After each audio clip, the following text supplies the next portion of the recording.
আর একই প্রশ্ন পিতার কাছে তারা জানতে চায়। বলল আলী দুই ডালিম পারো দুই জনা, সেই তো বড় যার ডালিমে হবে বেশি দানা, সেই তো বড় যার ডালিমে হবে বেশি দানা। দুই ডালিমের দানা সমান পেয়ে পিতাকে জগায়। ও আবু বলো কে বড় ছোট, হাসান হোসেনের হাতটি ধরে ছুটে ছুটে যায়।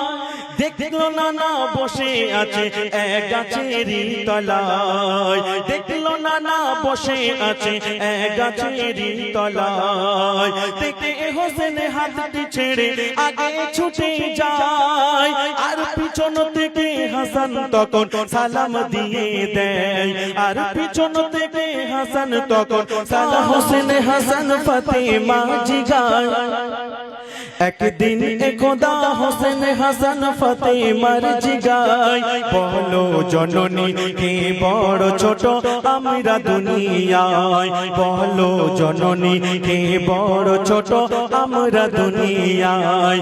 একদিন খোদা হোসেন হাসান ফাতেমার জিগায়। বলো জননী কে বড় ছোট আমরা দুনিয়ায়, বলো জননী কে বড় ছোট আমরা দুনিয়ায়। মা ফাতেমা বলল শোনো হোসেন ও হাসান, তুই সিলেটে লিখতে থাকো দুই জনারি নাম, তুই সিলেটে লিখতে থাকো দুই জনারি নাম। কে ছোট বড় তাহার পাবে পাবে গো প্রমাণ, যে জন আগে লিখে দেবে তার নিজের ওই নাম, যে জন আগে লিখে দেবে তার নিজের ওই নাম। আর একই সাথে দুজন লিখে ফাতেমার জিগায়, আর একই সাথে দুজন লিখে ফাতেমার জিগায়। বলো জননী কে বড় ছোট আমরা দুনিয়ায়, বলো জননী কে বড় ছোট আমরা দুনিয়ায়। একদিন খোদা হোসেন হাসান ফাতেমার জিগায়। বলো জননী কে বড় ছোট আমরা দুনিয়ায়, বলো জননী কে বড় ছোট আমরা দুনিয়ায়। দুই ভাই ছুটে ছুটে একসাথে গেল, একসাথে লিখলো, আবার ছুটে ছুটে চলে যাচ্ছে। ইমাম হোসাইন আর হাসাইন কাকে দাদুর কাছে ছুটে ছুটে যাচ্ছে, বলছে দাদু আমরা দুই ভাইয়ের মধ্যে কে বড় কে ছোট বলতে হবে। দাদু তো চিন্তায় পড়ে গেল, আমি কিভাবে বলবো। কবি লিখছে শোন, হাসান হোসেন ছুটে ছুটে পিতা আলীর কাছে যায়, হাসান হোসেন ছুটে ছুটে পিতা আলীর কাছে যায়। আর একই প্রশ্ন পিতার কাছে তারা জানতে চায়। ছুটে ছুটে আব্বুর কাছে গেল, বলছে আব্বা জান আমরা দুই ভাইয়ের মধ্যে কে ছোট বড় বলতে হবে। গজলটার মধ্যে কি আছে দেখেন, হাসান হোসেন ছুটে ছুটে পিতা আলীর কাছে যায়, আর একই প্রশ্ন পিতার কাছে তারা জানতে চায়, আর একই প্রশ্ন পিতার কাছে তারা জানতে চায়। বলল আলী দুই ডালিম পারো দুই জনা, সেই তো বড় যার ডালিমে হবে বেশি দানা, সেই তো বড় যার ডালিমে হবে বেশি দানা। দুই ডালিমের দানা সমান পেয়ে পিতাকে জগায়। ও আবু বলো কে বড় ছোট আমরা দুনিয়ায়, ও আবু বলো কে বড় ছোট আমরা দুনিয়ায়। ছুটে ছুটে চলে গেল, সাউন্ডটা একদম, ছুটে ছুটে চলে গেল, বলছে আব্বা জান ও আব্বা জান, আব্বা জান গো আমরা দুই ভাই দুই ডালিম পেড়েছি গাছ থেকে, দুই ডালিমের মধ্যে থেকে দানা দানা দানাগুলো গুনেছি দুই ভাই, একই একসাথে একই দানা একই হিসাব হলো আব্বা জান। আমাদের বলতে হবে আমি ছোট না হোসাইন ছোট।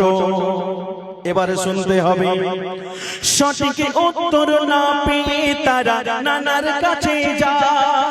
আব্বাজান হেরে গেল, ফাতেমা হেরে গেল, নানুর কাছে চলে গেল। কবি লিখছে সঠিক উত্তর না পেয়ে তারা নানার কাছে যায়। দয়ার নবী খুদার দেন ছিল সেই সময়, দয়ার নবী খুদার দেন ছিল সেই সময়। বলল জিবরাইলের দ্বারা নবীজির কানে, কঠিন প্রশ্ন নিয়ে হোসেন হাসান আসে দুজনে, কঠিন প্রশ্ন নিয়ে হোসেন হাসান আসে দুজনে। সেজন্য প্রথম সালাম দেবে নবী গো তোমায়, সেজন্য প্রথম সালাম দেবে নবী গো তোমায়। সেই তো বড় বলবে তাদের তোমারই ভাষায়, সেই তো বড় বলবে তাদের তোমারই ভাষায়। জিবরাইল বলছে নবীকে, নবী প্রাণ মানে মন খারাপ হয়ে গেল, আমি কি বলবো। জিবরাইল বলছে নবী মুহাম্মদ, তোমার যেজন দুটো নাতি ছুটে ছুটে আসবে, যে আগে সালাম দেবে সে কি হবে? বড় হবে। তোমাদের রবকে একটু জোরে বলে, তোমাদের রবকে, তোমাদের দিন কি, তোমাদের নবীর নাম কি? মাশাআল্লাহ, শেষ কথার মাধ্যমে কেমন ভাবে দুই ভাই কি হচ্ছে দেখেন। হাসান হোসেনের হাতটি ধরে ছুটে ছুটে যায়, দেখলো নানা বসে আছে এক গাছেরই তলায়, দেখলো নানা বসে আছে এক গাছেরই তলায়। দেখে হোসেন হাতটি ছেড়ে আগে ছুটে যায়, আর পিছন থেকে হাসান তখন সালাম দিয়ে দেয়, আর পিছন থেকে হাসান তখন সালাম দিয়ে যায়। আর বলল সেই তো বড় সালামের কদর দেয়, বলল নবী সেই তো বড় সালামের কদর দেয়। শোনো ও মুকাব্বির সালামের কদর রাখিস সর্বদাই, শোনো ও মুকাব্বির সালামের কদর রাখিস সর্বদাই। একদিন খোদা হোসেন হাসান ফাতেমার জিগায়, বলো জননী কে বড় ছোট আমরা দুনিয়ায়, বলো জননী কে বড় ছোট আমরা দুনিয়ায়, বলো জননী কে বড় ছোট আমরা দুনিয়ায়।